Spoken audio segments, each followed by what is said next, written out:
Hey, all, just some quick notes before the week and its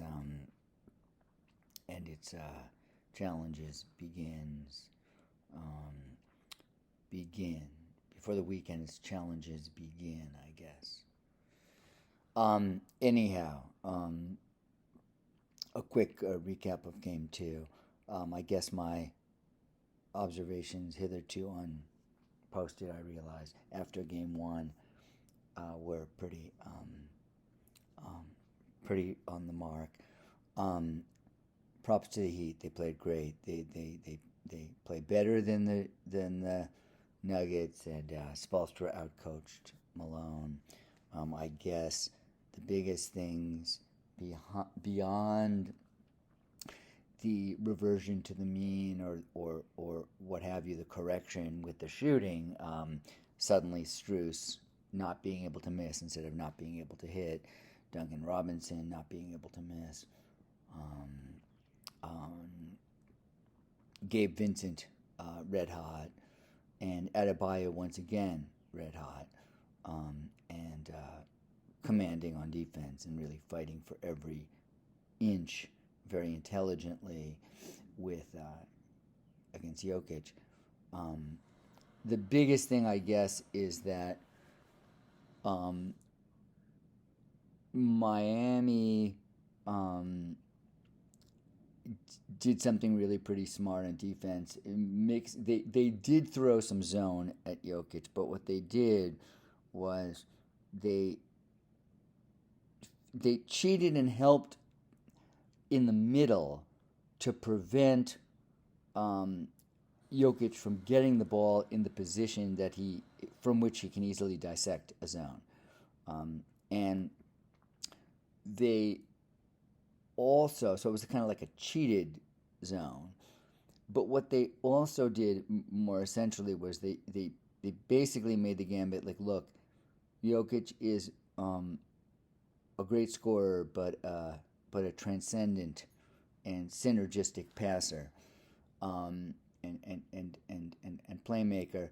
Let's basically err on the side of cutting off his passing lanes and sticking on his shooters, and make him try to beat us by just scoring, which is something he'd be reluctant to do. And he scored like 41 points, completely dominant on offense, but they lost, and it was a smart tactical gambit. Um, he's the reason that guys like Porter, who was terrible last night, Gordon, Murray, all these people look like all stars a lot of the time, and they are very good. But he just gets them incredibly quality shots in incredibly quality situations with incredibly on point in rhythm passes, and they were really smart. Spoelstra was really smart. The Nuggets didn't play well. Their defense was ragged again. It's the second straight game where Miami just got pretty much whatever shots they wanted. And I don't think it looks great for Denver right now. I don't know what correction you make if you can't play fundamental man defense, which is what they have not been able to do. They don't switch well. They don't fight through the picks well. They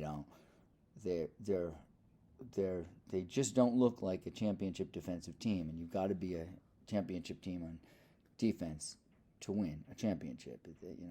So it's tough. Miami looks like they have a little more metal right now, and to their credit, they did it without Jimmy Butler really contributing in any obvious way, or he had a subpar game again offensively, but it wasn't about him. It was about the entire team. And the Kevin Love adjustment was also brilliant by Spoelstra.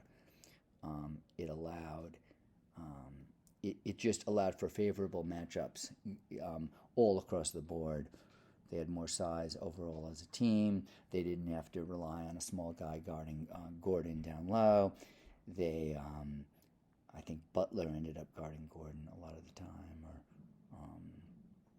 I don't remember who. Maybe Bam. Maybe Bam guarded Gordon some of the time. When Kevin Love was guarding Jokic. Anyhow, props to them. It's hard not to like them, hard not to respect them, hard not to admire them. I certainly don't begrudge them the win. It exposed some weaknesses in Denver, and let's see what Denver has. It's a hell of a series, like I expected, and what I realized halfway through is I'm really much more of a Jokic fan than I am a Denver fan. I don't love the Denver team. I like the bench guys. I like Green, Brown, and Brown. Look at the mottled color crew.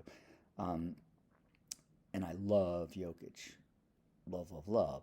But it's hard not to admire and respect Butler and love and begrudgingly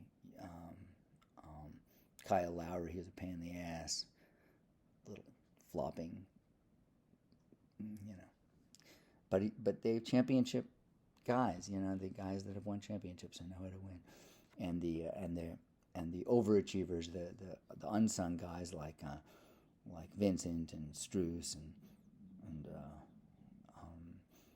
Caleb Martin. They're just really good. They're really good. And Bam Adebayo is like an all-star. He's a really, really good player. And he's playing great basketball and almost matching Jokic. But, of course, Jokic is Jokic. Jokic in a terrible game where he was essentially deprived of any assisting, of any playmaking options, still scored 41 points on 16 of 28 from the field, 7 rebounds, 4 assists, a couple of steals, and that passes for a terrible game. But it's very smart of Miami. They picked their poison and they made the right choice. Okay. Blah, blah, blah.